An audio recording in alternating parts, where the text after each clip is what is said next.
Here to time it all out for us, meteorologist John Elliott. John, you warned us about this last night. How are things looking right now?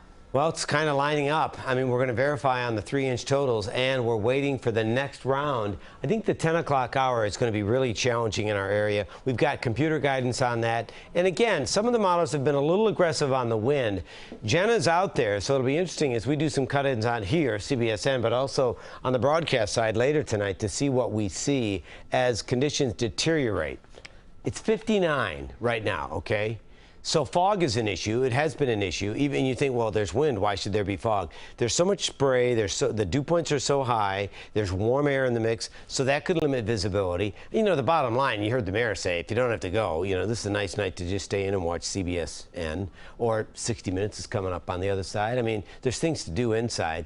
Now, I was talking to producer Matt V, and I've got Matt D and Matt V at night, and I was saying now, you know, we didn't hit 63 in the city yet, but we could actually see the high of the day tonight because there's energy coming in with this next impulse, and then it's a lot cooler. So let's talk about that energy right now. Quiet in Brooklyn and Queens and Nassau County, quiet in the city up into Rockland, Westchester, but yeah, I gotta tell you, you're on 80 or even 287, you're seeing more rain. And then you go to the south, look at this mess. This is gonna hold together. There's nothing to stop it.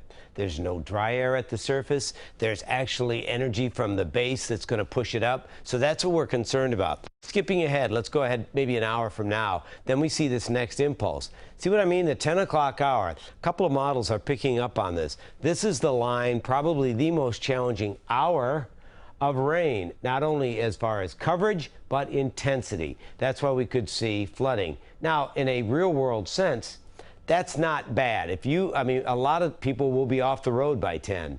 Late theater goers tonight, they're going to be battling that. But it's still raining tomorrow morning. Overnight into the early morning hours, some mixing well north and west through the Poconos. 5 a.m., rough commute tomorrow, rough for air travel tomorrow, here and so many airports along the east. And then Monday morning, it's still wet. It's not pouring. It's still wet, and it's wet and mixing. So that means slippery sidewalks and driveways. Roadways will just be wet, but boy, the front step could be messy, and then we blow it away. It's a cooler pattern, and then we have that the wind actually turns into an ally because you're going to need it to dry things out. This is additional rain. What? Yeah, remember last few days we were showing this, it was 3, 3, 3, 3, 3. Well, remember we've already had 1 to 1.5. So the city's had a little over a half. So that gets the city right at 2 for totals, and a lot of areas where you're going to see 3-inch totals. Winds, the North American model has been very aggressive with wind. I think it's overstating this, but between now and 10, there's a big surge in wind. It's a mild wind, but it's wicked and whipping. And then by Monday morning, it's that changing wind. That's the agent that brings in the cool air. So then wind, rates slow down. It's still gusty, but if we see sufficient cold air, how about this deal? Monday, let's see, Orange, Sullivan, Ulster, Sussex.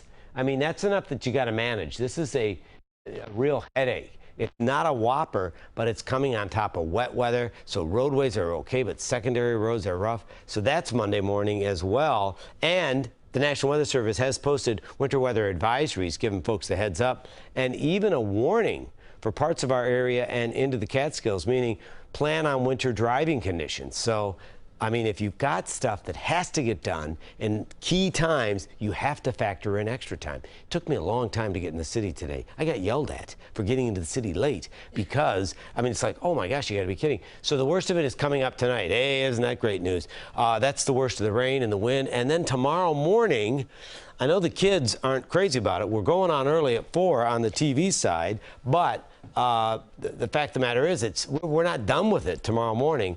Tuesday, Wednesday, Thursday, we are done with it. It's just it's a December week. So it's going to be below normal temperatures, but not by much.